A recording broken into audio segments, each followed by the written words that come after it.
नमस्कार साथियों, मैं राकेश वर्मा आप सभी का स्वागत करता हूं आपके अपने परिवार एसएन गुरुकुल पर। साथियों, यह खबर सुनाते हुए मुझे बेहद ही दुख है, आंखें नम दिल द्रवित है। आज बीपीएससी के द्वारा नवनियुक्त एक शिक्षिका को हम खो चुके हैं। संदिग्ध हालत में एक शिक्षिका की नदी से बॉडी मिला है। बेहद ही दर्दनाक है, खौफनाक है, दिल दहला देने वाला है यह खबर। जिस हालात में शिक्षिका का शव मिला है उसे हम नग्न आंखों से देख नहीं सकते हैं। इतने खौफनाक है, दर्दनाक है। यह शिक्षिका का नाम है संगीता कुमारी और सीतामढ़ी के ही निवासी हैं। सीतामढ़ी में ही जमला परसा सुपी सीतामढ़ी में ये कार्यरत थीं। जब ये शिक्षिका बनी होंगी तो कितने खुशी होंगे इनके घर परिवार में। किसी का बेटी शिक्षिका बनी, किसी की बहू शिक्षिका बनी, किसी की बहन बनी, किसी की भतीजी बनी, किसी की मौसी बनी, किसी की बुआ बनी। और इनका एक दूधमुहा गोद में छोटा सा बच्चा भी है। उस बच्चे का क्या होगा अब?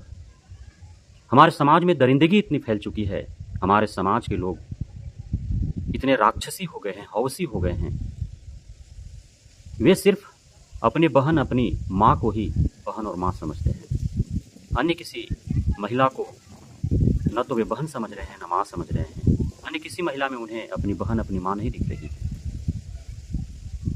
शिक्षिका बन समाज में प्रतिष्ठित जिंदगी जीने का जब कोई हमारे बहन या माँ प्रयास कर रही है, उसे भी यह हौसी और राक्षसी समाज अपने चंगुल में लेकर के उन्हें मार डाल रहा है।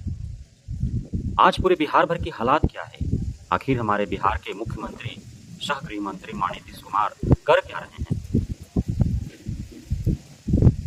पूरे बिहार भर में लड़कियों और महिलाओं के प्रति हमारा समाज इतना राक्षसी और हौसी हो चुका है कि उनके साथ दरिंदगी करने से मान नहीं रहा है।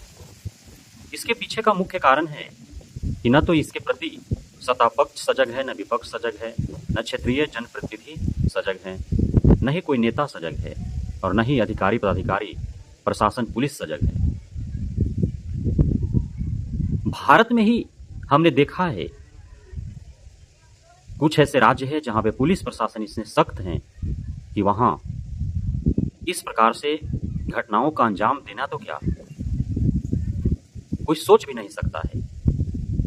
लेकिन बिहार और यूपी का हालात इतना बदतर है कि आए दिन इस प्रकार की घटनाएं घटती रहती हैं। सोशल मीडिया पर सिर्फ विपक्षी दलों के द्वारा सरकार को घेरने का प्रयास किया जाता है, लेकिन जमीन पर उतर करके महिलाओं के प्रति हो रहे इस प्रकार के अपराध को लेकर के कोई आवाजें बुलंद नहीं करते दिखती है।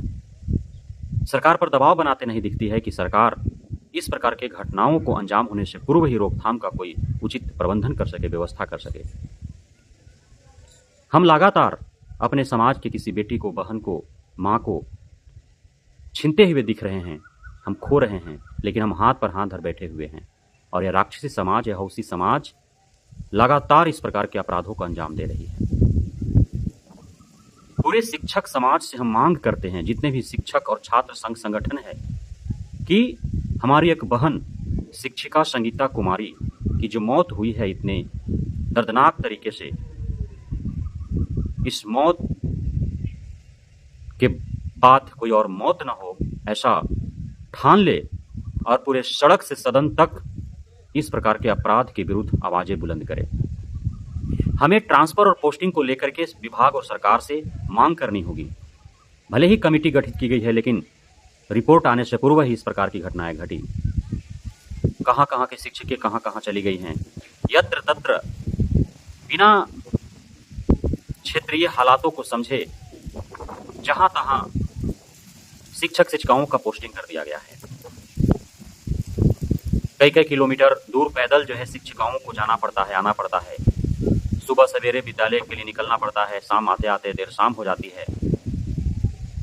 मैंने पिछले 6 माह से लगातार ट्रांसफर पोस्टिंग को लेकर के आवाजें उठाते रहा हूं और लगातार मैंने अंदेशा जाहिर करते रहा है कि बिहार कि मुख्यमंत्री को भले ही सुशासन बाबू कहा जाता है, लेकिन धरातल पर उसकी सच्चाई कुछ और ही है। हमारा राज्य अभी पूरी तरह से महिलाओं के लिए सुरक्षित नहीं है। पटना जैसे राजधानी में आए दिन घटनाएं घटती है। विभिन्न जिला के जिला मुख्यालयों में, प्रखंड मुख्यालयों में इस प्रकार की घटनाएं घटती हैं। तो हमारे राज्य में काफी विभिन्नताएं हैं। कहीं जंगल है, कहीं पहाड़ है, कहीं झाड़ियां हैं, कहीं सुनसान इलाके हैं।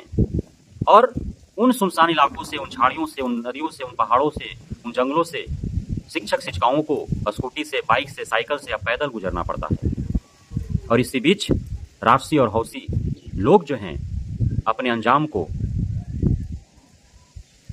सफल करने के लिए इंतजार करते रहते हैं और जो भी उनके हवस में आता है उसे अपने वो चंगुल में ले लेते हैं। इस प्रकार की घटनाएं फिर न घटे, इस हेतु पूरे बिहार भर के सभी शिक्षक संघ संगठन, छात्र संघ संगठनों को एकजुट होकर के आवाजें बुलंद करने की आवश्यकता है। क्योंकि हम देख रहे हैं आए दिन इस प्रकार की घटनाएं घट रही है। तो जब तक समाज के बुद्धिजीवी वर्ग के लोग, युवा वर्ग के लोग सजग हो करके और सड़कों पर बुलंदी से आवाज नहीं उठा रहे हैं, तब तक पीड़ित परिवार को न्याय नहीं मिल पा रहा है। इसलिए हमें आवाज बुलंद करना होगा। हाथ पर हाथ बैठे रहने से हम बहन संगीता की तरह और भी कई बहनों को खो सकते हैं। सरकार विभाग से मांग करते हैं कि यथाशीघ्र, खास करके महिलाओं को लेकर के ट्रांसफर पोस्टिंग का जो प्रक्रिया है उसमें नैतिकता और मानवता अपनाया जाए एवं सुरक्षित स्थानों पर इनका पोस्टिंग हो, ताकि इस प्रकार किसी दूध में हुए बच्चे का मां न छीने, किसी की पत्नी की मृत्यु न हो, किसी बूढ़े माँ बाप, सास ससुर का सहारा न छीने, कोई बच्चा अनाथ न हो, किसी के घर का चिराग न बुझे। इसका खासे ध्यान विभाग और सरकार को रखना चाहिए। बहुत बहुत धन्यवाद आप सभी साथियों का हमारे साथ जुड़े रहने के लिए, बने रहने के लिए। हम प्यार दें।